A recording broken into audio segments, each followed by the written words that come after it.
रहो जब लगे घट में प्राण, कबहू तो दीन दयाल के भनक पड़ेगी कान। बोल गोविंद भगवान की। ऐसी परिस्थिति में किसी भी प्रकार से भगवान का नाम लिया जाए, भगवान उसका कल्याण ही करते हैं। श्री सुखदेव भगवान कहते हैं कि हे राजन,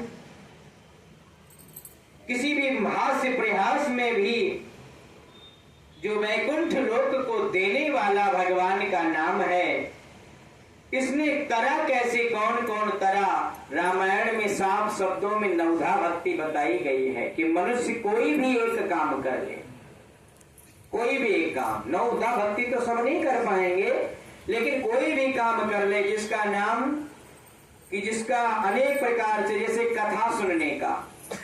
राजा परीक्षित जी तर गए भगवान की कथा सुन करके,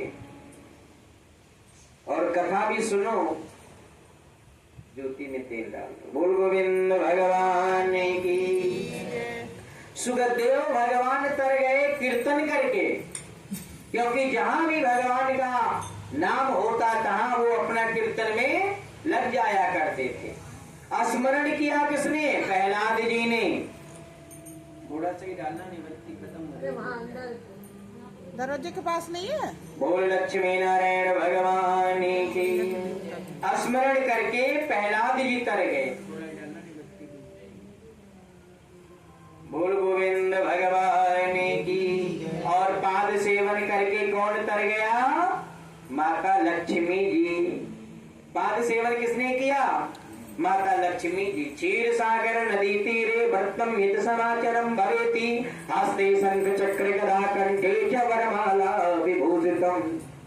जब भी आप लक्ष्मी नारायण भगवान की तस्वीर देखोगे तो सदैव माता लक्ष्मी जी तुम्हें पैरों पे ही मिलेंगी।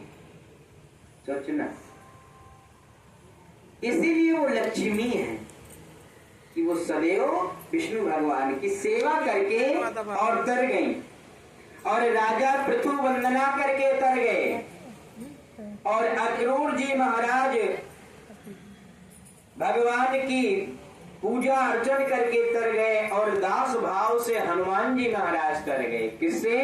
दास भाव से। कितना सब कुछ हनुमान जी के पास, लेकिन हनुमान जी सदैव यही कहते थे कि हम तो राम जी के दास हैं। अपने को यही सीखना है कि चाहे जहां हो, चाहे जैसे हो, चाहे जो कुछ भी तुम्हारे पास हो जावे, कभी मत करो, घमंड मत करो। तुम भगवान के दास हो, और भगवान से यदि हाथ पकड़वाना चाहते हो तो भगवान तो अपने दास का ही हाथ पकड़ता है। बोल गोविंद भगवान की। मित्र भाव से अर्जुन तर गए, और राजा बलि आत्मनिवेदन करके, यानी अपने आप को समर्पित करके तर गए। ऐसी परिस्थिति में भगवान कहते हैं कि जो हास्य प्रयास में भी भगवान का नाम लिया जाए, वो भी स्वर्ग लोक का अधिकारी होता। रहने तो जलेगा, कोई दिक्कत नहीं है, कोई जलेगी, जल जाओगी। बंद के तो अम्मा पंखा तो बंद के। बोल लक्ष्मी नारायण भगवान की जय। भगवान कहने लगे कि किसी की पूजा व्यर्थ नहीं जाती। जहाँ पर भगवान शालिग्राम है, वहाँ ही गंडकी नदी तीर्थ है। धूर्म केश यमराज, ऐसे अनेक प्रकार के भगवान की कथा सुन करके, और कल की कथा आपको कुछ एकादशी से जुड़ी बताई जाएगी। क्योंकि कल एकादशी है 28 तारीख की, 27 तारीख की एकादशमी दसवीं वेदे है, इसीलिए इसको वैलिड नहीं माना गया है। वैसे भी दसवीं तिथि जिस चीज को छू लेती है उसको खत्म ही कर देती है। ब्रह्मा जी का श्राप मिला है। अभी दसवीं और किसी को टच कर रही थी नहीं, अब पता नहीं।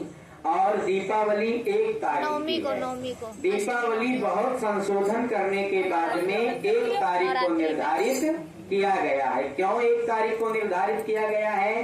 क्योंकि लक्ष्मी पूजन का जो विधान है वो प्रदोष काल का बताया गया है, और 1 तारीख को अमावस में सूर्य निकल रहा है, और 6:30 के आसपास में अमावस है शाम को, और 5:30 बजे सूर्य अस्त हो रहा है। 5:30 बजे जब सूर्य अस्त हो रहा है, यानी अमावस तिथि हमें उदय में भी मिल रहा है और अस्त में भी मिल रहा है। और सूर्य अस्त के 20 मिनट पहले और 20 मिनट बाद जो होता है उसको प्रदोष काल कहा जाता है। अर्थात विद्वानों और श्लोकों के माध्यम से ये पता चला कि हम सबको 1 तारीख को ही दीपावली मनाने में और संध्या काल जो सूर्य अस्त के बाद में लक्ष्मी पूजन का विधान बताया गया है। बोल गोविंद भगवान की। कल बहुत सुंदर से एकादशी के बारे में बताया जाएगा। आगे आगे जैसे कथा बढ़ेगी बड़ी सुंदर कथा आएगी। बोल लक्ष्मी नारायण भगवान की।